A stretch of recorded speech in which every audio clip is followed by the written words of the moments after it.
You're in the 06010 Focus Fantasy. Welcome into the Friday edition of the Fantasy Focus Football Podcast. We are flying blind today. What I mean by that is Matthew is flying blind. It's Field, it's Matthew, More than normal. More than normal. That's correct. There is something that we wear when we're on TV or on podcasts. It's called an IFB.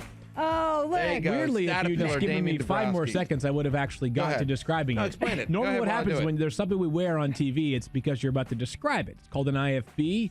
Some people think it stands for internal feedback. I'm not sure what it stands for. Anyways, it's a fancy earpiece you put in so that Daniel or anybody else from the control room behind the glass can talk to us if they need to say something. Sometimes I'm in the middle of making a point and Daniel says, hey, Matthew, just a reminder on this. Or sometimes Matthew is on some sort of diatribe. Brilliant rant. Once again, Rant. trying to And save Daniel the show. says rap. Diatribe. Diatribe is what I preferred. Yeah, no, a show-saving, moment of content. Kyle You guys is telling are all, us now it's interrupt for broadcast. Oh, okay. I Didn't know never that. knew that. It's I called learned the something interrupt for new. Thank broadcast. goodness What? we have a researcher Of to course, tell Kyle. us. I know. You know what I found out before the show is Kyle is going to be home alone this weekend. That's right. Home Alone, First they've time made since movies he's been about married. things like yeah. that.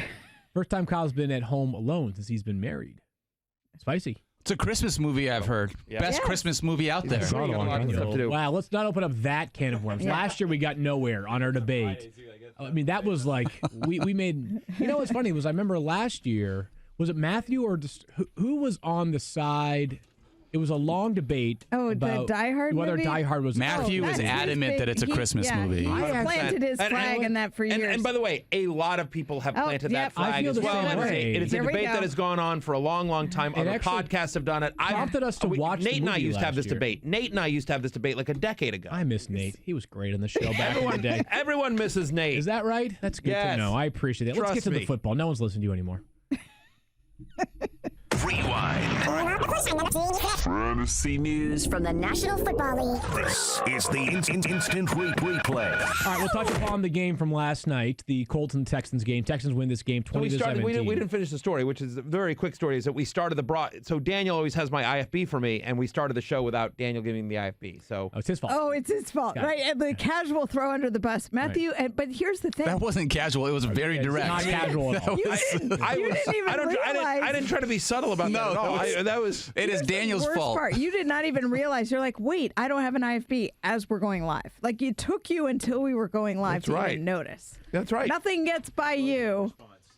I brought my ID at home last night. Beth forgot to pack it on the way in, so I forgot my ID today. What the heck, All true. All Okay. factually correct. I don't think you understand. It takes a village to get me from point A to point B. That's a sad state of affairs for villages really to make is. you look There's like a that lot of with all people. the effort that goes into it. Let's talk about last night's game. The Colts lose 20-17 to the Texans, and maybe, just maybe, this is the Texans' passing offense we've been waiting for all season. DeAndre Hopkins had a monster night, but he was outdone in terms of both catches and yardage by his teammate, Will Fuller. Now, I feel like Will Fuller is a book we've read several times over, and we know how it ends, and yet we still read it because we enjoy it for the good parts. And for Will Fuller, 7 catches for 140 yards is really good. Is this a difference-making player down the stretch, Matthew, or are you nervous that, hey, Will Fuller will probably find a way to miss some time later on this season because of his brittle history in terms of dealing with injuries? Both. Okay, good. Good to know. Both. Yeah. So, listen, he's available in 35% of ESPN leagues, so he's not going to make your waiver wire column, but he's clearly out there in some leagues. People have dropped him because they are frustrated because he consistently misses time.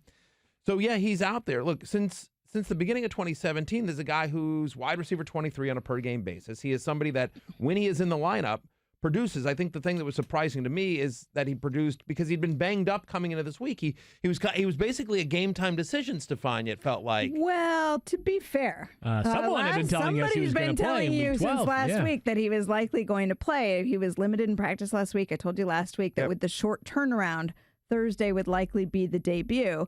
They called it a game time decision, but I think that was He was one of trending in the right direction. I think that was one of those where it was like, if there's a setback, we're going to leave the door open for that, but otherwise we expect him to play.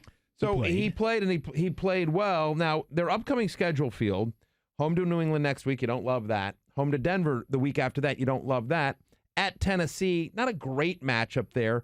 However, week 16, the start of the finals, either the championship game or in ESPN Standard Leagues, the start of a 2-week final at Tampa Bay.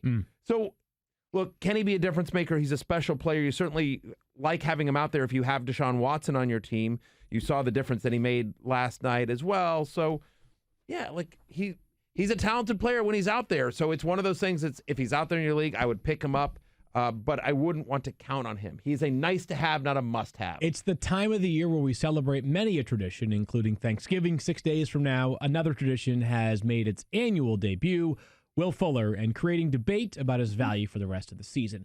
We had a conversation. You disagree with that? Where are you on that? No, I agree with you. What I'm saying is that there are a lot of people that are saying like, oh, God, I got him back. Money in the bank. And yet he may have a game in like a week or two, and he goes for like 3 catches for 17 yards. And right. Like, I did it again. He did it again. He did it again to me. And pulls a hamstring in the middle of it and leaves. Which it's all. I mean, there was a moment last night where it looked like, Yeah.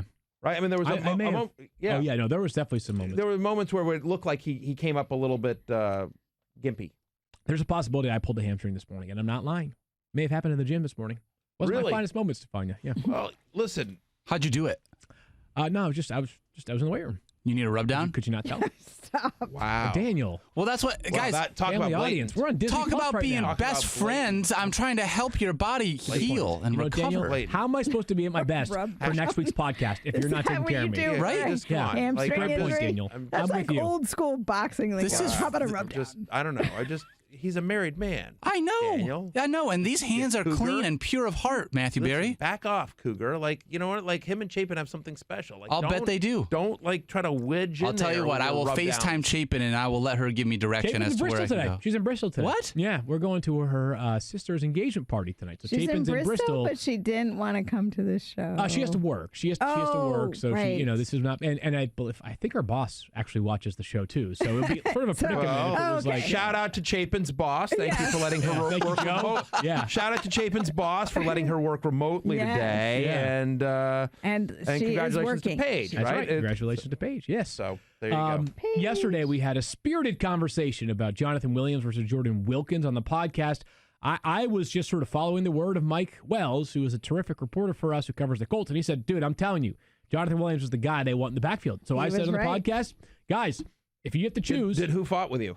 Mike Clay. Mike Clay? Yeah. So he was pushing the I Jordan actually Wilkins aired narrative? on the side of the Wilkins. Talk about too. throwing somebody under a bus. I was gonna say, you Listen, just Mike threw- Clay. You just asked for it, though. What am I going to answer? Yeah, it was. I don't know who Yeah, it was Could've Kevin been Daniel. Gandhi Could've came been on the Steph- show and could've pounded the been table for Stephania. Jordan Wilkins, Could've been right? Gandhi. I You never know. I will admit it Could've that I been- was on the Wilkins camp, but I mean, last night when I was watching, I was like, I don't see Wilkins, but I see a whole lot of Jonathan Williams. Yeah, well, Anyways, this no, is- you saw no Wilkins. Exactly. No Wilkins whatsoever. I As a know. matter, he had zero fantasy. Zero. He played Right. just on special teams. And I kept looking with hoping. You know, but I will tell you this, and I've said this before on the podcast. There is I think where there is I would say a disparate, there's sort of a disconnect, probably the better word here, between those of us who are evaluating players, watching them from the outside versus coaches, at running back more so than any other position in sports. Definitely in fantasy football, right? There are times where you're like, how come this guy can't get on the field? Well, Jordan Wilkins, how could he not get on the field last night?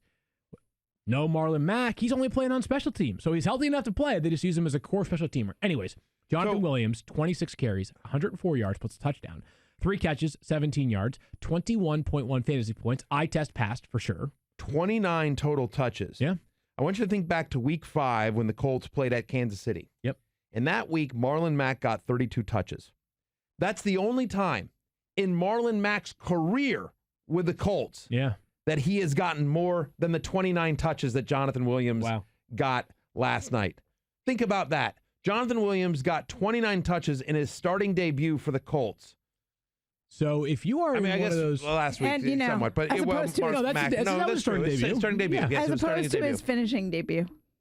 No, but his His first debut with the start. Colts was last week, Stephania, but the first time he made a starting start debut. as the Debut as starting a running. starter? Yeah, His I'm debut actually as a gonna- starter. I'm actually going to side with Who invited Syracuse on this Stephania one. to this thing? Who I'm invited Stephania? clarifying for the people. Until Marlon Mack returns, what's your value on Jonathan Williams? Top 25 running back, top 20 running back, top 15 running back, Marlon Mack clone with more passing game upside? I think top 25 is probably right. So think about their upcoming schedule, right? Okay, So I'm first thinking off, about it. it's one of here are the positives, right? Eye test looked good. That touchdown run was a thing of beauty, Sure was. right? So pass the eye test here. It's a great offensive line. It's a great offense for a running back. They're 5th in rush percentage this season. They like to run a lot in Indianapolis. But you look at their upcoming schedule. Home to Tennessee, at Tampa Bay. Don't like that. At New Orleans. Don't like that. It's not until week 16 when they have a home game against Carolina that you feel good about the matchup. Now, again, it's a great offensive line. It's a run-heavy scheme. So I think he's still very viable, but Nyheim Hines is going to be involved. It's not a great... Marlon Mack could be back in under 2 weeks. So, and there you go. You hear Stephania. So you're not dropping Marlon Mack if you have it. But, yes. So I think he's a very viable flex play with some touchdown upside. Stephania, we've got a ton of injuries for Week 12. I'm talking a ton of them. So let's start to rip through them, and we can probably keep it quick on some of these as we don't think. How about Devontae Freeman? Field's giving me a hint. Okay. Yeah, Devontae that's Freeman, Field's way of Hooper. listen, don't get all chatty Cathy over there. That's your job. That's your job. Exactly. Stay in your lane. It's Chatty Matty for the record. The guy who talks a lot is me. Yeah. Chatty Matty. So Stephania B. Devontae Freeman and Austin Hooper missed last week for the Falcons. Any chance they'll be there on Sunday? Really doesn't look like it. Neither of them practicing. Devontae Freeman with a foot sprain and Austin Hooper with MCL sprain, which we already knew was going to be multi-week. Neither of them practicing. Don't look good. So the takeaway here is Brian Hill's value, and then also, obviously, you're going to have to fill in for Austin Hooper. We'll talk about that later on in the podcast, some of our favorite fill-in tight ends, because between him and some of the players on bye this week. Is that one of the focuses of Field and Stream? I don't know, Matthew. You have to find out.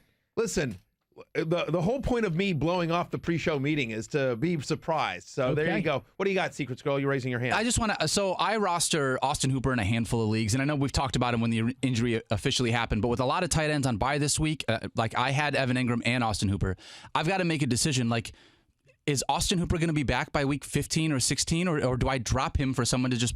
Well, when I get a question like this, the first thing I do is I say, hang on for a minute. And then I text Stephania. Okay, hold on. I'll text Stephania. So I can text Stephania. She'll tell me. All right, and then deal. I can sound smart. Hang on for a second. I'm just going to text Stephania. Stand by.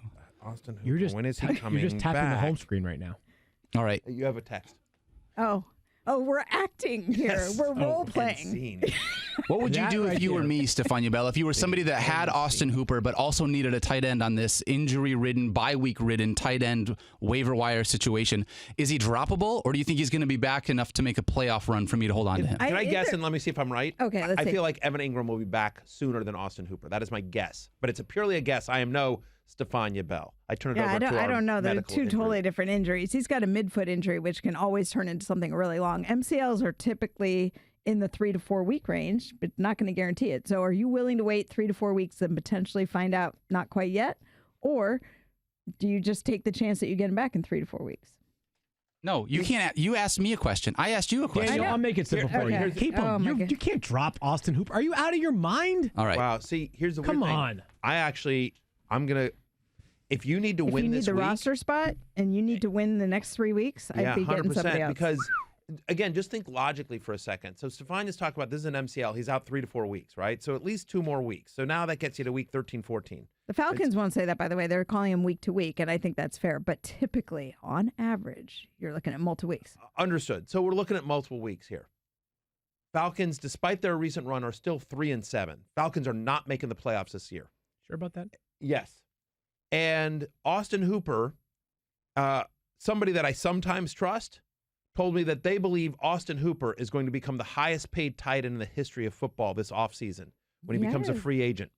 So if you are Austin Hooper, if you are the people that represent Austin Hooper's best interests, why would you put him out there if there's even the slightest risk of further injury in a season which is completely lost for the Atlanta Falcons when you are about ready to make life-changing money, generational money? Like, I'm sorry, Berry it's a money. business. Stop it. But I'm just, right? Like, Yep. You know what? Because we have seen this before. It is possible he does not play for the rest of the season. Thank you. It's also possible he's got 52 brothers in his locker room that he doesn't want to let down. If he's good to go and they're fighting and they've clawed back into this and they've made this a respectable surge, which, by the way, I think they will be 4-7 by Sunday night. They could win one more game and be 5-7. Would that look good if you're on a 4-game winning streak and you're sitting there and you're good to go? I'm just saying. I personally think it's. I'm with you. That is fair. Absolutely, positively, having nobody else you can drop. I'm keeping Austin Hooper. The guy was #1 tight end in fantasy before he got hurt. I 100% get that. But here's the thing. Having a guy in the playoffs when you're actually not in the playoffs, like, I'm going to keep Austin Hooper because in the playoffs he's going to crush, and then your team actually isn't in the playoffs because you're having to start, you've got to take a 0 at the tight end. Yeah, or Ross Dwelly. Wait, All right, listen, again, I don't know how many people are in such a spot where they absolutely, positively must drop Austin Hooper. We got 4 bye weeks. 4 teams on bye left. That's it. Like, unless you are super Chiefs, Chargers, Cardinals, and whoever else is on a bye heavy this week, I'm sticking by Austin. Hey, don't be upset at me because my team is so good that I can't decide who to drop. I have a league where literally, and I posted this on Instagram. You showed that it was a humble brag, right? No, but it's whatever. It's a good team. But my point is like just the way it worked out is like I have like my entire team on bye this week. I mean, my running backs are like Dalvin Cook and Melvin Gordon, who I obviously got at a discount, and Hunter Henry's my tight end, and it's a 2 QB league, so I went early. I have Mahomes and I have Kelsey in that league. Like it was a weird draft, but that fell to me. But still, it's like, yeah. Okay, so we see it differently. Again, absent being in the most unique set of circumstances, I am holding on to Austin Hooper. But Brian Hale, Matthew. Just to clarify, and then we'll move on to Brian Hill. I'm not saying, yes, you must drop Austin Hooper. I'm absolutely not saying that. I'm merely saying that if you are in Secret Squirrel's position where you have Evan Ingram and Austin Hooper and they're both banged up, they're both not playing, and you're trying to fight, you need to win this week to keep your season alive, I'm saying I think I would prefer to drop Austin Hooper than Evan Ingram. My guess is, and it's purely a guess, I am no Stephania Bell. My guess is that Evan Ingram comes back before Austin Hooper because I think there are reasons beyond injury that could potentially keep Austin Hooper out for the rest of the season. All right, so that is my argument. What is the value for Brian Hill this week? He gets his second start in place of Devontae Freeman. We know he was not particularly effective last week. He's not. And they play a Tampa Bay run defense that is one of the best in the NFL. They are crazy good.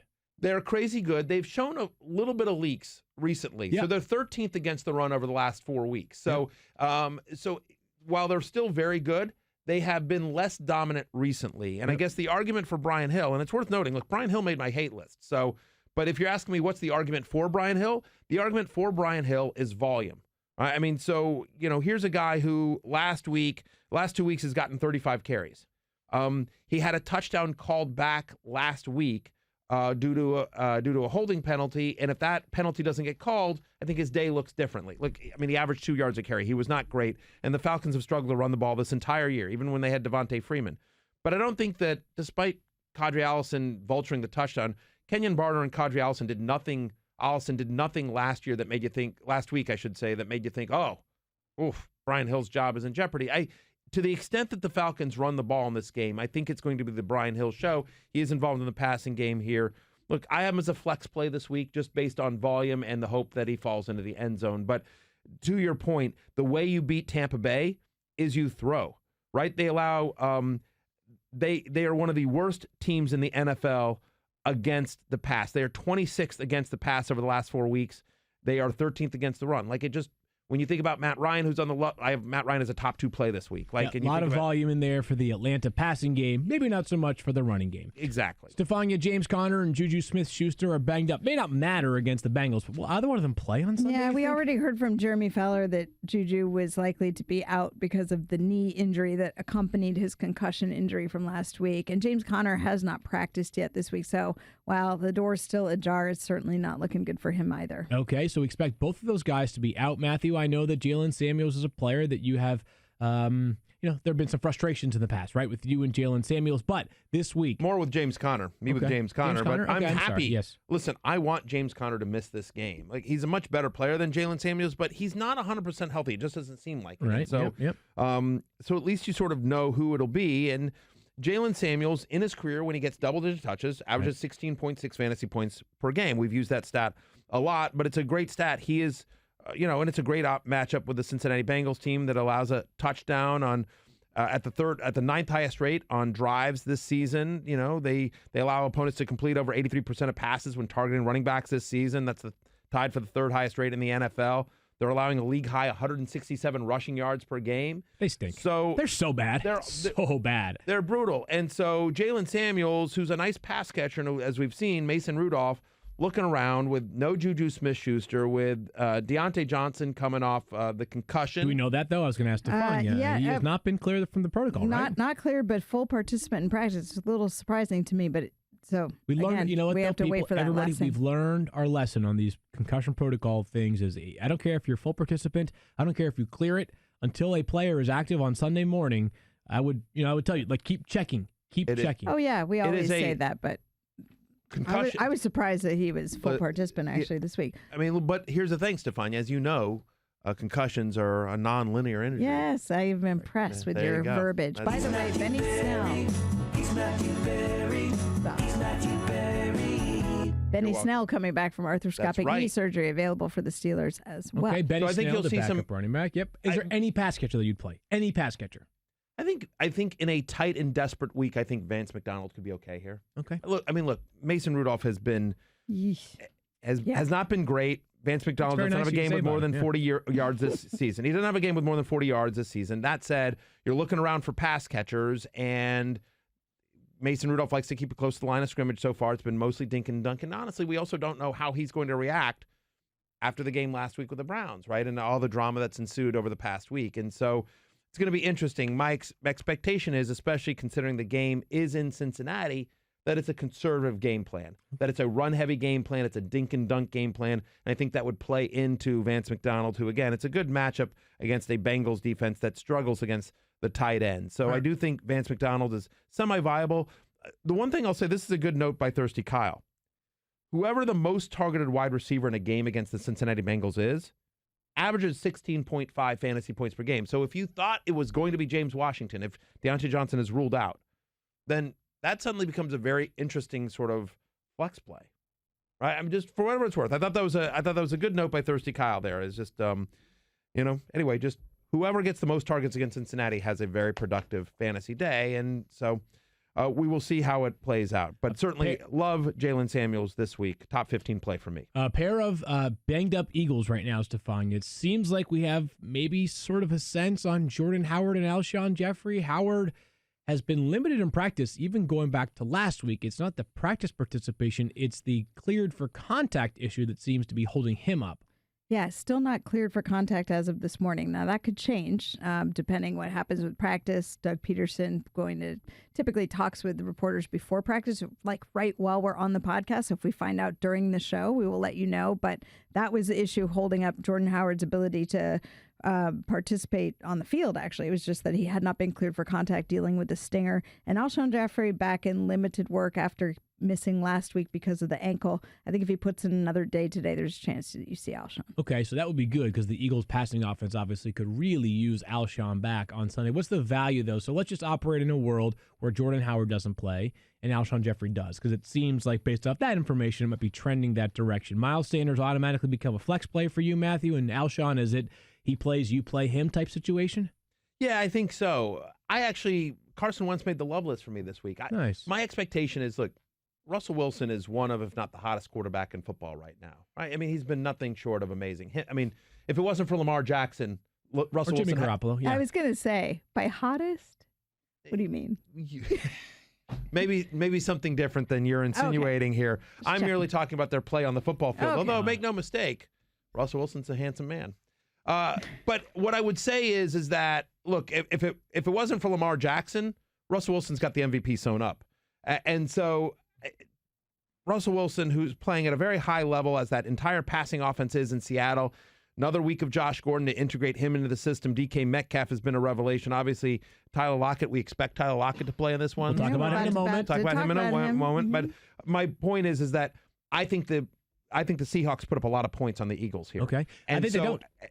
Wow. Eagles, number one defense over the past 4 weeks in terms of They've both yards improved. per play and total yards allowed. I do not think this is going to be a high-scoring game.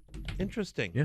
Interesting. So we will see how that plays out. But either way, the Seattle Seahawks defense has struggled so far this year. Last 4 weeks, they're 31st against the pass. And so second worst, my expectation is that, especially if it plays out how you and Stephania are sort of hinting that you think it might, which is no Jordan Howard, but an active Alshon Jeffrey, I think the passing attack there for the Eagles and the tight ends are all very viable on Sunday. Stephania, Tyler Lockett, Matthew was just about to ask you about him. Now I will do what I do and ask you the most important questions. Tyler Lockett, think we'll play? Think we'll see him on Sunday? I do. I think just the fact that Thursday was his first expected day of practice, and yet he practiced on Wednesday. So even though he's been listed as limited, I think after today, I'm expecting he'll get the questionable tag. But Pete Carroll's usually pretty, even though he's optimistic, like when you don't trust him is at the end, like coming out of a game when he's like, yeah, I think he'll be good and we'll see.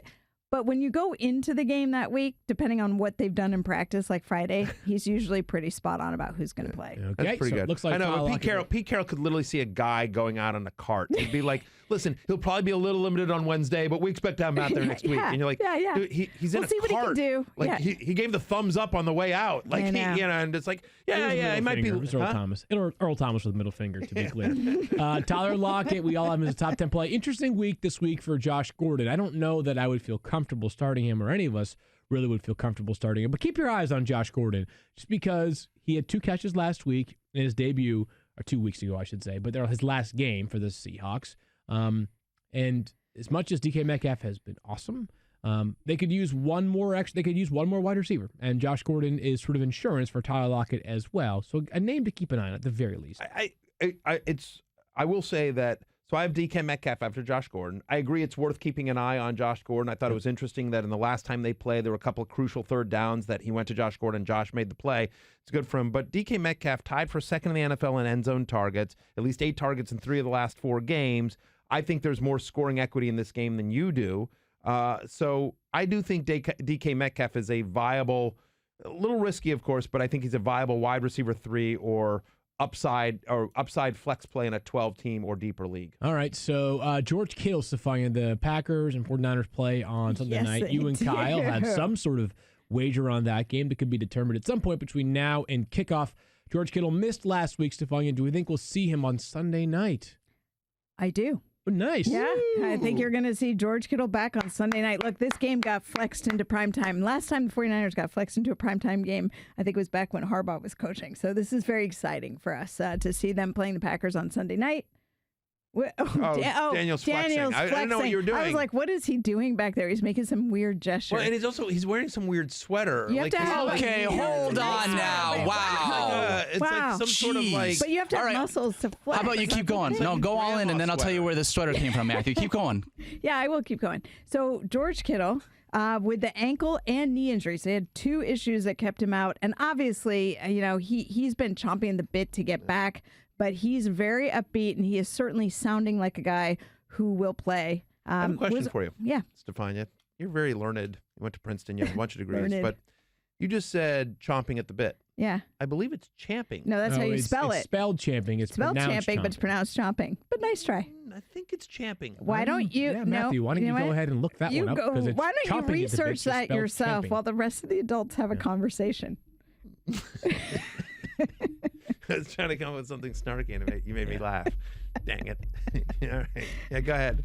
I'm good today. Yeah, you All right, are. Stefania's a little spicy this morning. That's true. So, yeah, she is. Stefania's So, in a good Daniel, mood. All there right, is what we a got? story behind it. First of all, First off, Matthew to be calling anybody out about their fashion is an audacious thing in and of itself. Let's be entirely clear. Let's be clear about something else. He was Hang on wearing for a the Air second. Pegasus until last year. He's Okay. re-wearing this shirt because he got compliments on it. It's going to be the uniform every Friday now. No, I think it was true. 2 Fridays ago. Was it? I don't Exactly. think it was last Friday. It was 2 Fridays ago. It Try was 2 living in Fridays. my world where you have to wear different tops every day. You just wear the same I thing. can't What's live the in thing? your world, Stefania. I would be a terrible woman. Let's be clear. I'm not even a good man. Yeah. I'm not even a good man. So I'd be an awful woman. Let's be clear. Obviously. Yes. Very clear. Imagine? Very true. Yes. But yes, and yes. By the way, I'm questioning Stephania on her intelligence. She's a million times brighter than I am. That's fact. She is. I mean, like, you have no idea how much smarter she is than me. No, we do. She's much smarter than you. Yes, 100%. What do you mean, no idea? We all have a very good idea. Exactly what you're talking about. You are a brick. She is a brain. I don't think you have any idea. No. You think she's smarter than me, but she's so much smarter than me. But my point is, I still question it because that's on brand for me. So yes, the fact that I don't have any fashion sense, but I still call you out for yours, that's on brand for me. That's All right. That's what Matthew, I do. Here you go. Let's start here. Let's start with the basics. Can I?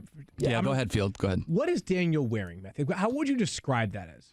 I would describe. So he's wearing a baseball hat No, backwards. just what you're I'm calling going to into tell you question. what he's. I'll tell you. So he's like, listen, it's not enough with the beard and the earrings. I've got to go full hipster. So, but I'm approaching 40, so let me throw a baseball hat on backwards. So that's where that starts.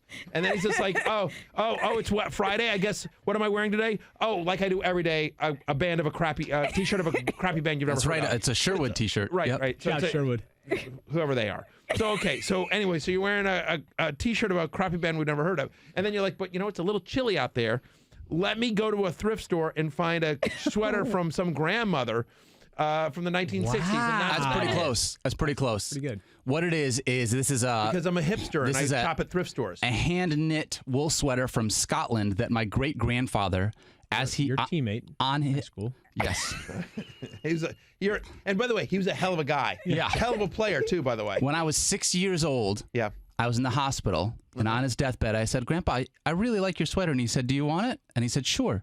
I said, sure. And so he gave me this like 4 days before he passed away.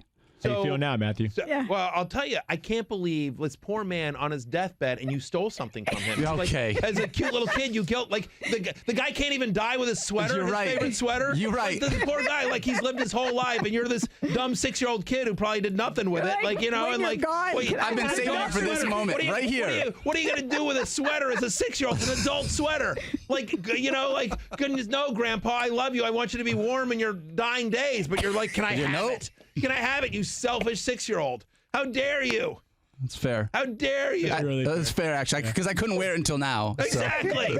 Exactly, because after he passed away, then it could have been handed down to you, and it could be, oh, this is a sweet memory from my grandfather. But Yeah. No. Of course, No, he's Daniel. just like, he's there, and he's hooked up to a bunch of different things. And he's Yep. just like, here, anything else you took from him? What No. about your watch? Grandpa, can I have your watch? No, my little brother got his watch. Right, exactly. The whole family came through and just sort of combed through Yeah. his belongings. Yeah. Wait, Grandpa, I've got your wallet. Can I have all the stuff in your wallet? Can I have all these things? Yeah. How does it smell? Does it smell okay or no? Smells fine. Yeah. Like not mothy or anything? No, it's not bad at all. I've kept it hung up in a closet. I take very good care of it. Wow. Okay. Bring it out for special occasions. Apparently today was not one of those Yeah, days. apparently not. Someone voted. Grinchy. What? Grinchy McGrinch over here. I'm right about this. Are you just jealous Come because on. you don't have it? Yeah. I mean, it's pretty nice. It's a pretty nice Right. sweater. I will say it nice looks cardigan. cozy. Yeah. It is very It does cozy. look cozy. Pretty It itchy. just- my Pretty thing itchy. is it just sweet story aside? It's an interesting ensemble. There. Oh, that story is not real. I made that whole thing up. Is it really? Yeah. I mean, it is my great grandfather's sweater, but he gave it to my mom, I don't know, a long time ago, and she just gave it to me last week. Amazing. Well done by Daniel. And you just got played. You played yourself. Emmanuel Sanders, Stephania, because there's no more natural segue than No, that. there isn't really. Emmanuel Sanders probably has a grandfather with a sweater Somewhere. somewhere. Yeah, he does. And Emmanuel Sanders also probably going to play this week. He's played through the rib cartilage injury. Clearly, it was bothering him to some degree. We saw him in and out of the game. But another week removed from the injury is a good sign. And he's got a connection with Jimmy Garoppolo. Matthew, Not everyone can say that. That's right. Based off of your interpretation. Many have tried. Many Based have off your tried. interpretation of what kind of person Daniel's great grandfather was, would he play Emmanuel Sanders in his lineup on Sunday? I think it would depend on his lineup here. So I have him as a top 30-ish kind of guy this week. Look, he's been a little bit banged up here. It's not a great matchup against the Packers defense that allow the 8th fewest fantasy points to opposing wide receivers this season. You remember, of course, the 49ers are the run-heaviest team in the NFL, and that's what I think they want to do in this game. I think they want to get back to establishing the run. Jimmy Garoppolo, who made the hate list this week, Jimmy Garoppolo has absolutely crushed the Arizona Cardinals. And against every other team in the NFL, he averages 12 fantasy points a game. And so, bless you, Stephania. I will say that I think Emmanuel Sanders is going to need a touchdown to sort of pay off. I don't see him getting, significant volume, especially in his first game back from injury, that you feel that the volume will be enough to carry you this week. So again, I think he's a borderline wide receiver 3/4, sort of in that range for me. I have him a top 30-ish play. Can't wait for this game on Sunday night. Matthew, please do us a favor and tell us. Oh, no, know what? Just kidding. My turn. I'm going to do a live read first because did you know that hiring can be a challenge? As Codable co-founder Believe me. Gretchen Hebner discovered, Gretchen needed to hire a game artist for her education tech company. She knew it wouldn't be easy to find somebody to grow with her team. That's why she went to ZipRecruiter. ZipRecruiter doesn't depend on candidates finding you. It finds them for you. How about that? Its technology identifies people with the right experience and invites them to apply to your job so you get qualified candidates fast. Gretchen posted her job on ZipRecruiter and said she was impressed with how quickly she found qualified applicants. She also used ZipRecruiter's screening questions to filter her candidates so she could focus on the best ones. And that's how Gretchen found a new game artist. And how fast? Less than 2 weeks. With results like that, it's no wonder 4 out of 5 employers who post on ZipRecruiter get a quality candidate within the first day. See why ZipRecruiter is effective for businesses of all sizes and try it for how much? For free at our web address, ZipRecruiter.com/06010. That's ZipRecruiter.com/06010. One more time for all those out there that weren't listening the first 2 times, ZipRecruiter.com/06010. ZipRecruiter, the smartest way to hire. Time now for what everybody sort of looks forward to during the week. It's love-hate. Matthew's column is up. I mean, debatable. Matthew's column is now up on ESPN.com. And Matthew, if you could begin with 2 players that make your love list this week, including one that plays on Monday Night Football, Mr. Todd Gurley against the Baltimore Ravens. Yeah, I think a lot of people might see the Ravens and be like, oh boy. But, I think there's some reasons for optimism here. And first off, it's his usage from last week, right? Yeah. 28 touches in week 11. It was his first 20-touch game of the season. Now, certainly, they had no Brandon Cooks and no Robert Woods in that game, and we expect both back this week. We'll talk about them later on in the show. But still, Baltimore allows a touchdown at the 3rd highest rate. On 4.7% of rushes, that's the 3rd highest rate in the NFL. You can actually run on Baltimore a little bit. It's the 3rd heaviest red zone offense in the NFL. The 3rd heaviest heaviest red zone offense in the league, I should say. Okay, so my expectation here is that that they want to ride Todd Gurley. That this is, we've sort of talked about this field. This is a must-win for the Rams. Must win. Playoffs begin on Monday night. For them, right? Because you think about what the 49ers and what the Seahawks are doing in that division, and then you've got the Vikings, the Packers. Whoever doesn't win that division is getting the other wild card. So right. The Rams must win this game to keep their playoff hopes alive. Just sort of, if you read the tea leaves there, and so in a game in which Baltimore and Lamar Jackson, the Ravens, come in with a red hot offense, the more you can control the clock, the more you can keep them off the field, I think the better it is. And so my expectation is you see a lot of Todd Gurley in a game that is must-win for the Rams. I'm as a top 10 play this week. You mentioned Calvin Ridley in the Atlanta passing offense, likely having its way against the Buccaneers. Tell us more about Calvin Ridley, who makes your love list as well. Well, so he's had 4 different games this year against bottom 8 defenses in terms of wide receiver fantasy points allowed. Okay. And in those games, he absolutely crushes. 22.3 fantasy points per game in those games. And you can't ask for a better matchup than the Tampa Bay Buccaneers. They allow 46.7 points to wide receivers this season. That's most in the NFL, right? They've allowed a league-high 17 touchdowns to opposing wide receivers. So Calvin Ridley, who was targeted on 24% of his routes last week, his highest rate since week 2, no Austin Hooper, and Russell Gage and the non-Julio wide receivers haven't really stepped up in a big way. Julio missed practice on Wednesday. Now, we expect him to play, obviously, but if he's even slightly less than 100%, anyway, it doesn't matter. Whatever Julio does, Julio's going to be awesome. But I think Calvin Ridley's a top 10 play this week. All right, players that make your hate list for this week, Matthew, include the other running back in that Ravens and Rams game, Mark Ingram, on the hate list this week for you. Yeah, so Mark Ingram is kind of touchdown dependent, right? 38% of Ingram's fantasy points this year have come on touchdowns. So the Rams haven't allowed a rushing touchdown in 4 straight games.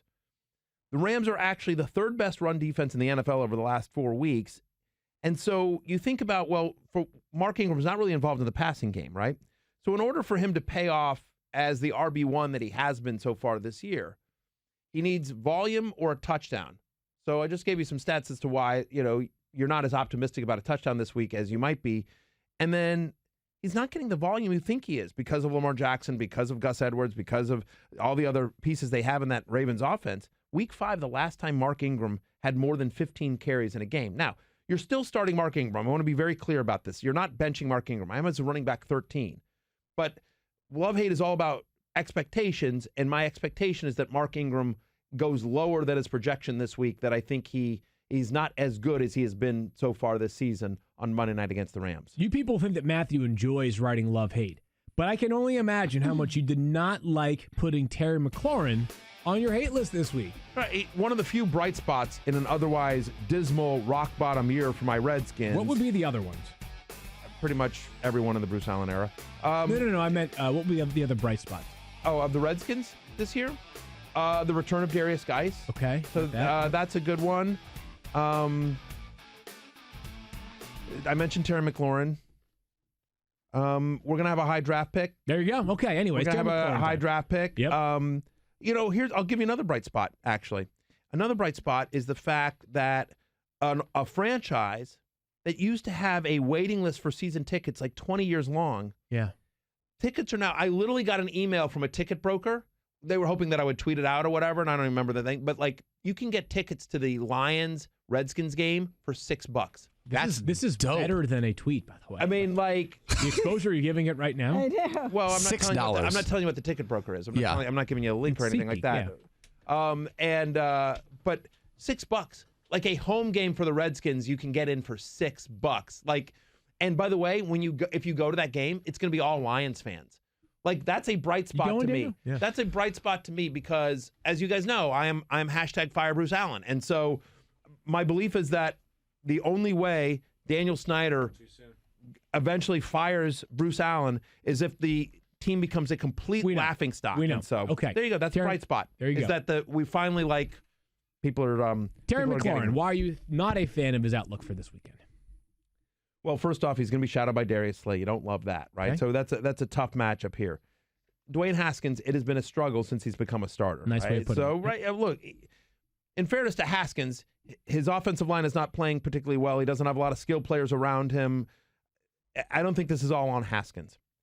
But either way, numbers are numbers, and since Dwayne Haskins became a starter, he has the 5th lowest on-target percentage. And despite the fact that these guys were college teammates, that there was a connection, in theory, between Dwayne Haskins and Terry McLaurin, he was targeted on a season low 11.1% of his routes last week. Like in a game in which you thought like that the Redskins needed to throw and McLaurin's out there and Haskins is starting, you're like, you ain't looking for your guy? So it's disappointing. Since week 7, Terry McLaurin, on a per-game basis, is wide receiver 75. Yeah, it doesn't feel like it's been great. And obviously the offensive struggles are not his fault. But I'm with you, Matthew. It's tough right now to be starting Terry McLaurin. You guys are going to figure out some way to wager on this game between his Lions and your Redskins. Yeah, I mean, the truth is that I play you in the War Room League this week. I have Stephon Diggs on a bye. 16-team league, obviously. Auden Tate doesn't look like he's going to play. I'm going to have to start Terry McLaurin this week against you. I'm praying. I hope I'm wrong on this, but I don't think I am. I don't want to hear anything about your struggles in the War Room this year, your poor luck in the War Room this year. Seriously. Cry me a river. Stephania, tell us about a bunch of injuries here. What is our bet? We should do a bet real quick. Secret Scroll, you and I. What do you want to do? Me and you. Redskins, Lions. What's the line?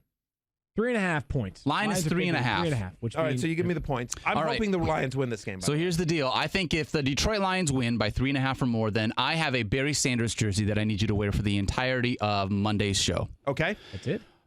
The jersey was given to me at Christmas when I was 9 years old, so it's going to be a little bit of a crop top on you. Little Ezekiel Elliott-esque. Right, okay. But you already said yes, so we're in. Was a relative dying when you... Nope, that was for my mom and dad. They gave me a Barry Sanders jersey, so it's just something that I wore when I was 9. Okay. So. Got it. Has it been washed since? I don't know. Where's All right. it? I hope not. It might not go over your head. I mean, old. Not much can fit around that big old ego brain of his. No. It's not a big By the way, and I may head, ruin actually. it. I may ruin it for you. Yeah, you can't eat breakfast in it. I mean, well, but I'm just like, smell I like mean, like eggs. if it's built for a 9-year-old, like I'm going to stretch it and break it. Like if it's a memory of yours, I mean, No, well, you know, Then he is Daniel can called wear something, pads with it. something to break. I'm good with it. Yeah. Hey, now. Okay. What do you want from me? Yeah. I guess the same thing. You can wear a Oh no. You have to. I don't want you wearing a Redskins jersey. Oh no. I want you wearing. Shirt and tie? Yeah, exactly. I want you in. I want you in a 3-piece suit. Are you kidding me? No. I want you in. I can help you, Daniel. Yeah. I want you in a 3-piece suit. When? Do I have to do it Monday? I don't think any of my suits still fit me, Matthew. I've We'll pick a day. bulked up Pick a day. little since the last right, time I wore a understand. suit. Fair enough. But we Okay. will. Yeah, make it be a day that I'm here, please. Okay, Starfania, tell Deal. us about the injuries to be aware of, not ones to be concerned with, but just to be aware of going into the weekend. I think it's sort of how we've labeled it is not to be concerned, but some of them are kind of concerning. Jameis Winston is not been on the injury report because of his ankle. Did sprain his ankle in last week's game, so some people might have been concerned about that, but fully practicing, no threat of him missing this game.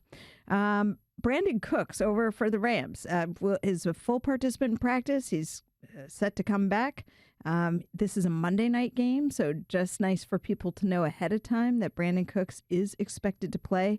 You know, interestingly there, Robert Woods, we know he missed the last game due to a personal matter. He's back with the team and said he's taking it day by day, not really going into any detail about that, but it looks as if Robert Woods will also be available. So the Rams getting all their receivers back. Over in Denver, Philip Lindsay added another body part to the injury report, his foot, to go along with the wrist issue he's been dealing with. But despite the limited practices, expected to play. A couple that I'm a little more concerned about, Dede Westbrook goes down to a did not practice on Thursday. Now, sometimes they do that in Jacksonville. They sort of mix up the days off. He's been battling that neck and shoulder issue for multiple weeks.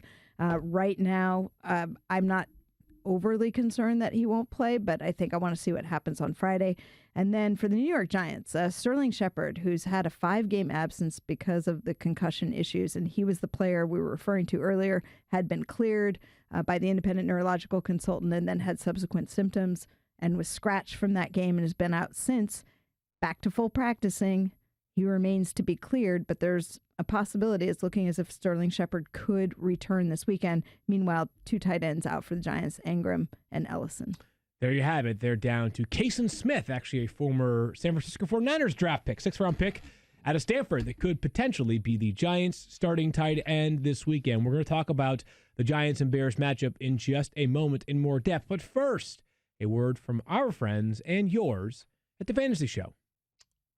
All right, Daniel. Who's next? All right, next up for my Detroit Lions, the top running back ad of the week, Beau Scarborough, Matthew. Are you going to flex him or are you going to bench him here in Week 12? Yeah, a practice squad player this time last week. Beau Scarborough got a lot of work last Sunday, and this week, good news, Daniel, he's a flex for me. You know, Scarborough managed nearly 75% of the backfield carries for the Lions last week, and he now gets a Redskins defense that has allowed a rushing touchdown in 6 of their past 7 games this year. Teams facing the Redskins averaging over 32 rushes per game, so volume shouldn't be a problem here. All right, Daniel, who's next? All right. Final one, Matthew Berry. Marquise Brown and the Ravens. Do you have him as a flex or a bench this week? Daniel, he's actually a bench for me. I was afraid you were going to say that, Matthew. I'm so worn out from all this exercising, I can't bench anymore. Really? Whoa. Okay. All right, let's do it. All right, well, listen, Marquise Brown is just not getting enough volume right now. He only has 1 game this entire season with more than 4 catches. He should see some shadow coverage from Jalen Ramsey in this one as well, and that is why Brown is a bench for me and not a flex in week number 12. I'm uncomfortable with this. Fantasy, you're in the whole 6010. Focus. Fantasy, focus. All right, the Bears host the Giants on Sunday. Good opportunity for the Bears to get back on track offensively. The question starts with who will be the quarterback under center, Stephania? And hip pointer injury from last week, but it's not something that's going to keep him out of this game. Okay, not sure it really matters. We were talking about Stephania, with all your medical knowledge and your experience and your braininess, all the studying you've done, is hip pointer, have you ever heard it referred to something else like bruised ego? Anything like that? No? No, Interesting. not going down that path with you. All right, No. fair enough. Got it, understood. My turn now? Legit injury. Yes. Okay, It's now your turn. Gotcha. As we've been talking about this week, Mr. I've screwed Trubisky around too much. versus Testy field is Chase up. Daniel. Nah, just when you're talking, usually if someone else is talking, you say something like "excuse me" or whatever. In any event, Have you met?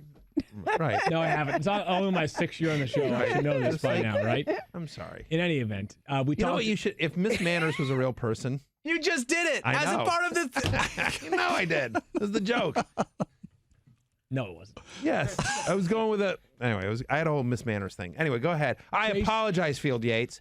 Please continue. Okay, thank you for that. I appreciate you allowing me to speak. Chase Daniel likely under center, Mitch Trubisky under center on Sunday. We talked about the possibility of Chase Daniel and how it might not matter, but can you even trust a Bear this weekend? Allen Robinson has been brutal of late, but much of it is because of the matchups he has been facing, Matthew. So, would you have any interest in starting Allen Robinson this week after his one-catch performance against the Rams this past Sunday? That, of course, because of the Jalen Ramsey shadow treatment. I would. I don't know that the Giants' defense particularly scares me. There's been 10 different times so far this year in which a wide receiver has gone over 16.5 fantasy points against the New York Giants. It's one of those where I'm going to trust the talent. This is a game in Chicago that I expect the Bears to win. So, yes, I have him as a top 20 play this week. I would still trust and start Allen Robinson this week. The only other Bear that I might consider here that I think is kind of interesting in a flex play sort of way is Tarik Cohen, who last week led the Bears' backfield in snaps played. It was his highest snap count since week one. He played 44 snaps. He had 9 carries, a season-high 9 carries. My expectation is that he's going to cede those carries to David Montgomery. If I was going to project who's going to lead the Bears in rushing attempts, it's David Montgomery. But, you think about the Giants who allow running back receptions at the 3rd highest rate so far this year. Cohen's who's got a receiving touchdown in each of the last 2 games. I don't know. I think Cohen is kind of an interesting... There's risk there, but I think he's an interesting flex play this week. But just to put a bow on that, I do think you mean you'd still consider David Montgomery, too, based off of your rankings. Oh, of course, that Montgomery's of course. there, Tarik Cohen is there, and obviously Allen Robinson. We all have him as a top 20 play. It's not Allen Robinson's fault. He is sort of like Terry McLaurin, just plays for the Bears as opposed to the Redskins. We're going to talk about the Cowboys receivers and how confident you are or should be against the Patriots. But, Stephania, the Patriots have their own question marks amongst their pass catchers, specifically Mohamed Sanu and Phillip Dorsett. They do. And I'm a little concerned about Mohamed Sanu, who has not been practicing at all. And I'm just looking at a note of mine. But Mohamed Sanu, according to our Mike Reese, who covers the Patriots for us, was going to try to practice today. But despite that, it's looking like there's a good possibility that he misses this game. And jury's still out on Phillip Dorsett as well. So practice today, a big deal for the Patriots. Phillip Dorsett upgraded yesterday to limited. It sounds like there's at least a chance. If both of these players are not available, the Patriots starting wide receivers on Sunday will be Julian Edelman plus Jacoby Myers plus N'Keal Harry. That would be it. That'd be the 3. So it could be an interesting spot for N'Keal Harry. Yeah. You know what I mean? A lot of James White on Sunday, so we'll see. I mean, it seems like the Patriots are hopeful they'll have one of either Sanu or Dorsett. Will be really interesting to see how they manage those over the next 2 days. Field, how do you feel about your Mohamed Sanu will be a top 30 wide receiver board bet at the moment? Well, we had it on a points per game basis. If he doesn't, I don't believe we did. Yeah, we did. You can go back and check the tape on that. Isn't it always that it's games played doesn't count if there's injury? I thought that was always the Keith rule. is tracking it down right now. I'll give you guys an update later on in the show. I'll spare you the update in a moment, but it was on a points per game basis. But if he plays on Sunday, I still feel fine about Mohamed Sanu. Right. Just see. He had a quiet week last week, but He did. I am not deterred in that. By the way, confirmed points per game basis. Thank you. Right. Interesting. Okay. In any event, let's So here's hoping he plays. How confident are you in the Cowboys wide receivers this week? Because as we know, Stephon Gilmore, Jonathan Jones, Jason McCourty, J.C. Jackson, the Patriots' depth is as good as there is at cornerback in the NFL, and they have been as as stifling as there has been of any cornerback group in the NFL this season. So you have no confidence in these guys? Is that what you're saying? I don't. No confidence is, obviously strong, but I would say that this is, I think, going to be the toughest matchup all year long for both Amari Cooper and Michael Gallup. We'll start with Amari Cooper, who made the hate list this week. Okay. So I am outside. I'm outside my top 15, which is I would normally never have. In a week in which Amari Cooper is playing, he's always a top 15 guy and usually top 10. The Patriots have allowed 1 touchdown this year to an opposing wide receiver. Yeah. 1 touchdown the entire season. Only 2 wide receivers have had more than 60 yards against the Patriots this year. And in fact, no team has had 2 wide receivers score 12 or more fantasy points in a game against the Patriots. So even to the extent that one guy does something, it's hard to expect both guys to do something. So it feels like Amari Cooper or Michael Gallup, one of them is certainly having a disappointing game. It's very possible that both of them have a disappointing game. And, who knows? Maybe Randall Cobb is the guy that suddenly, get some fantasy points in this one, but you have to be concerned about Stephon Gilmore and how well this Patriots defense is playing. I think I have both guys as top 20 plays, like barely top 20 plays because of their talent and because my expectation is that Dak is going to have to throw to move the ball here.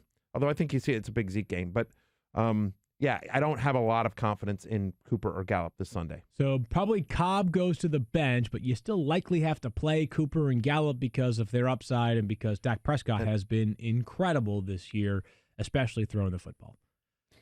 All agreed? 100%. Look, the way you attack New England is with the run. So you'll do a lot of Ezekiel Elliott here, but certainly, again, those numbers are pretty discouraging if you have Amari Cooper or Michael Gallup. Stephania, anything else you wanted to add there? Look like you had something to chime in with. just in from Eagles practice and Doug Peterson speaking that Jordan Howard's still not cleared for contact, so it looks like he will not be playing this week. Okay.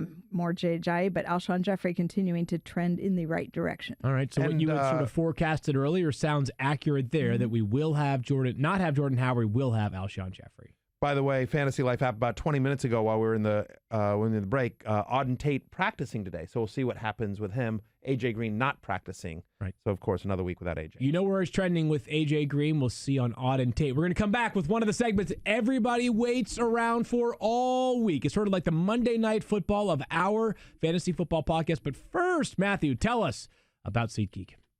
I would love to. As soon as I find my sheet that has the stuff that's boom, there it is. So why is SeatGeek better than the rest? Does anyone know? A lot of reasons. Yeah, a ton of reasons, Affordable, Matthew. User-friendly. I got a great app. Value finders. Yes. Red dots, green dots. Yep. Stephania, you want to weigh in here? No. Okay. There you go. Got it. Well, I'll tell you, one of the reasons that you guys didn't mention is that SeatGeek pulls together millions of tickets from all over the web. Then it rates each deal. Makes sense. You're right. It rates each deal on a scale of 1 to 10. Finally, SeatGeek displays them on an interactive seat map. SeatGeek breaks down the details. Green dots mean good deals. Red dots are overpriced. And with every purchase fully guaranteed, you can shop for tickets with confidence. Listen, with millions of live event tickets and a price match guarantee, SeatGeek proves there's a better way. You can search sports, live music, comedy, and more. SeatGeek has the tickets you're looking for all in one place. They built the fastest way to find tickets so you can stop searching for the perfect seat and start enjoying it. And here's the best part. SeatGeek will give you $10 off your first SeatGeek purchase. All you need to do is use our promo code.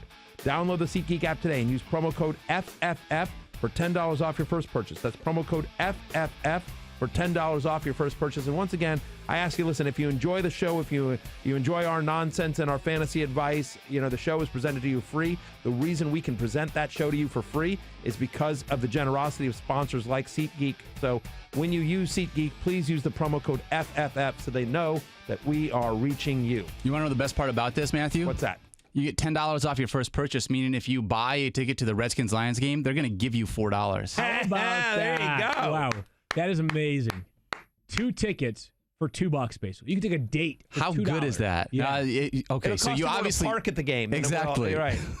That's so bad. amazing. Oh my gosh, that game is going to be a comedy of errors. Time now for Field and Stream. Again, the segment that people all over the world have been listening to. There are NFL quarterbacks. All over the world? Yeah, all over the world have been listening to it. Have been waiting for it. All over the world. I've heard from people gone in every international. continent. We've got surfers in South America. We've got people that live in Eastern Europe that are waiting for it. We've got NFL quarterbacks. Literally, Tom Brady says every week he waits for Field and Stream. Yeah, I heard him in a press conference say that exact same thing. So we've got a ton of quarterbacks that are in difficult spots this week or on a bye. You've got you've got Patrick Mahomes on a bye, Kyler on a bye, Kirk Cousins on a bye. You may be nervous about Dak against the Patriots, Aaron Rodgers against San Francisco, Josh Allen against the Broncos, which leads us to Baker Mayfield. Baker Mayfield, y'all. He has consecutive games with multiple passing touchdowns. He had 0 games prior to that going into this relatively hot stretch for the Browns of late. And as you may know, they are playing the Dolphins, who have been much more competitive recently. But still, I do think that Baker Mayfield and the Browns have a get-right game on Sunday. Sam Darnold, much like Baker Mayfield, has been good over his past couple of games. He's got 21-plus points in back-to-back games. Ever since he saw ghosts, Sam Darnold's been good. He has been far more effective, completing nearly 2/3 of his passes, nearly 11.7, he's actually specifically 11.6 yards per completion, and a touchdown on 6.2% of his passes, up from just 2.9% of his passes prior to seeing those scary ghosts. Somebody has to win on Sunday. I think it'll be the Lions going to Washington, and Jeff Driscoll, who has been quarterback 6 over his past 2 starts in fantasy, has a great chance to be a worthwhile streaming option for you. Obviously, his rushing value adds a lot to that. He's got 13 carries for 88 yards and a touchdown over his past 2 weeks, so nearly 7.5 points per game just as a runner for Jeff Driscoll. We stay right there in D.C., and we talk about the Lions' defense against the Redskins' offense. The Lions' defense right now is a point of massive consternation amongst fans in Detroit. They have underwhelmed recently. That being said, few things get you right more than playing against the Redskins' offense. They have been terrible. They had 2 touchdowns I was last told they week. were close. I was told we were They close. are close. They are very close to the number 1 pick in the 2020 NFL draft, so the that's Redskins what have a chance Bruce for Allen that. meant. That's right. He's close to that. They are close to the possibility of having a major debate about who to draft very, very early in next year's class. But the Lions have... I'll tell you who they won't draft. They won't draft a quarterback. You don't think so? No. Even though they probably should, they won't. I think it's a good debate. We should have a podcast about that during the offseason if they end up with the number 1 overall pick. Because we could do it now when I've just interrupted Field and Stream. I think we could probably do it later. All right, fair. Yeah, that seems fair to me, right? offered. Yeah. Fine. Okay. And then finally, the Falcons' defense against the Buccaneers. Do you know that over the past 2 weeks, the Falcons have 32 fantasy points? It's the 3rd most amongst all defenses. They were the top scoring defense this past week with 23 fantasy points. And defenses are averaging nearly 10 fantasy points per game against the Buccaneers. 9.8 fantasy points per game specifically. That's the 6th most. There's Field and Stream. Again, it's incredible. 1 year, 1 week, we'll have a sponsor for it. In the meantime, we don't have big fancy corporate things like the crappy promo does.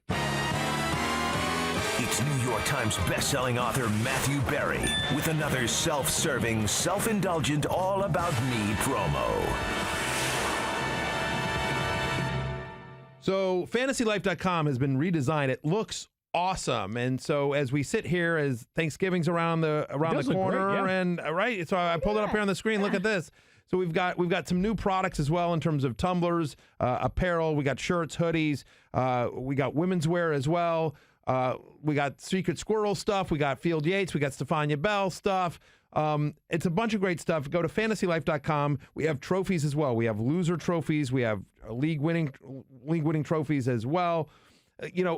If you're looking for the perfect gift for either for yourself or for someone in your league or for a loved one, fantasylife.com as we come upon the holiday season makes a ton of sense. Go to fantasylife.com. Just check it out. Spend a couple of minutes. I bet you'll find something you like there. Read our reviews. People love the products as well. It's unbelievably great. I gotta let you know, Matthew. I'm actually, I hate to say this, but I am going to order a trophy from Fantasy Life for the crappy band league that we are currently in. So I just want to let you know. Yeah. Who's in last place? That might is it like a loser's trophy? I or think is it winner's trophy? it's going to be a winner's trophy. Whoever's, I think JT from Hawthorne Heights is in last place. Who's in first unfortunately, place? You? First place is JB Brubaker from August Burns Red. Okay, cool. So Nice. good group of Congratulations to guys. JB. Finish up strong, my friend. That's right. All right, so And there is one. There's like I'm in a.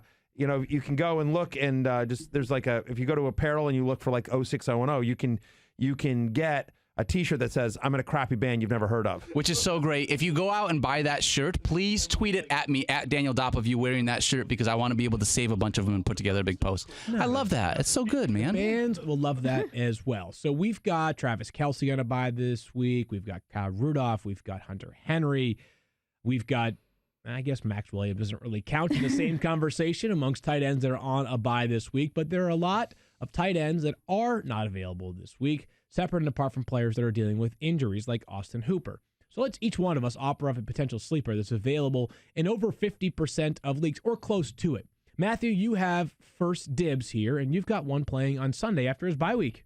And it's Jacob Hollister, who, got 16 targets in the last 2 weeks that he played, weeks 9 through 10, 16 targets, got 12 balls there.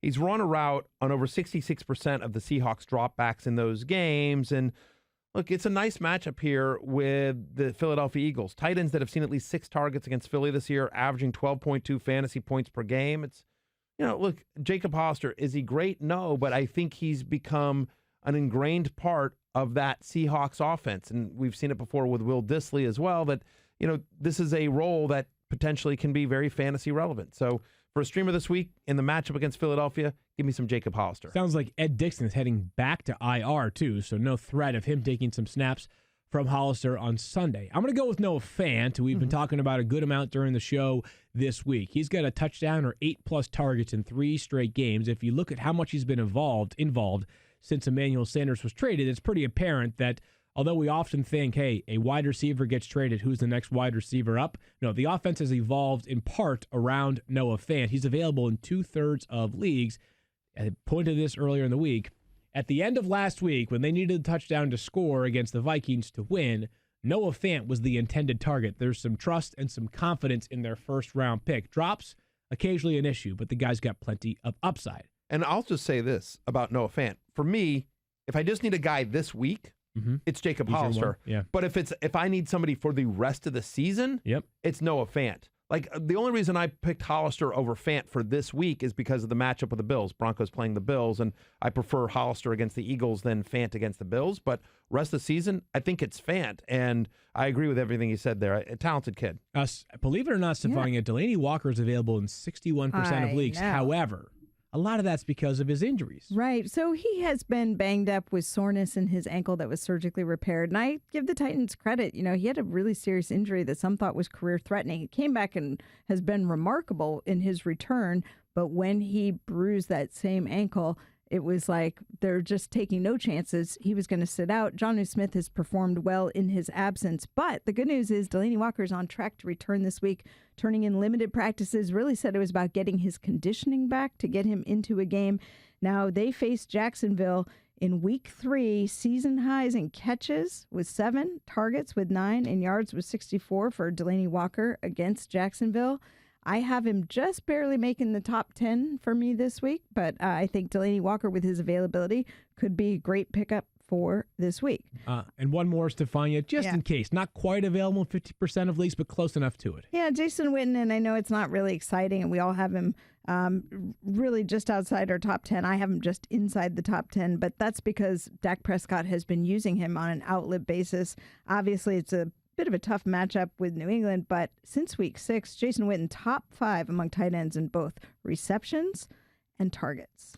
Jason Witten, not a ton of touchdown upside, but he finds a way to his targets every single week in that Cowboys offense, and that's probably pick your poison from defense. They got to count for Cooper and Gallup and Cobb, that Jason Witten probably draws less attention, which is a good thing for his fantasy value. A reminder that on Sunday we have Fantasy Football Now. It is from 10 to 1 p.m. on ESPN2. That, of course, is East Coast time. We'll get you ready for all the latest.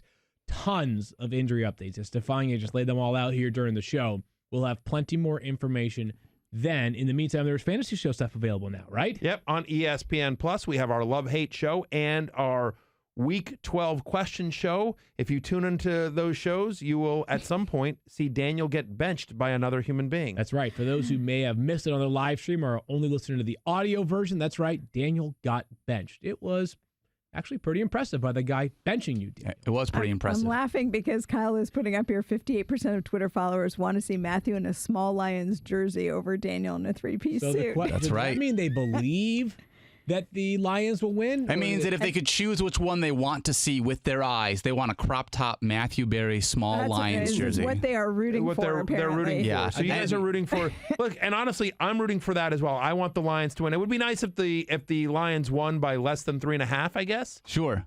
So, right? Yeah, That's you're rooting line? for a 1-point win. I'm rooting for a 1-point win for the Lions. Also, you can't wear like a white V-neck undershirt underneath this. It's just a jersey and that's Just a it. jersey. No. I'm wearing something underneath. That was never discussed. Please. And so we do that anyway. So Fantasy Show is up now on ESPN Plus. Check that out. Love Hate is up. Check that on ESPN.com. Stephania has a bunch of stuff as well. Yeah, the injury updates will come in. They'll be in the app by tonight. So check All all those final out. practice reports. There you go. Be sure to follow Secret Squirrel on the Twitter there at Daniel Dopp and on Instagram at Something to Break. Not Cool Keith is at Keith Lipscomb on Twitter. Kyle is at Kyle Soppy ESPN on Twitter. Of course, Stephania at Stephania B87 on the gram, and she's at Stephania_ESPN on Twitter. Field is at Field Yates on Twitter and Instagram. I am at Matthew Berry TMR on all forms of social media, including TikTok. Everyone has followed me on TikTok. I'm gonna make good on that promise, by the way. I've seen a lot of people that have followed me on TikTok, and I made the promise that if you follow me on TikTok, I will follow you back. And it takes too long. I gotta make Kyle or somebody just go through and just follow everyone. I did it for like 10 minutes, and I'm just like, oh. Oh, so it's so hard to push a button. Dude, you have no idea. So anyway, make my kids do it or something. I was just gonna say she can just sit there with her two broken arms and just hit the little, you know what I mean? Oh, my poor little bean. Anyway, so I am at Matthew Berry TMR on all forms of social media except the Fantasy Life app, which absolutely crushes. I'm merely at Matthew Berry there. We will see you guys on Monday. Peace out.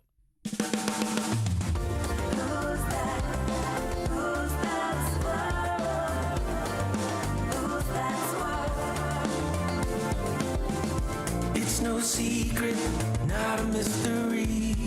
The one that we depend on for all of our podcast needs. Graduate, Full Sail U, Alliance fan through and through. With the hippest beard, I'm telling you.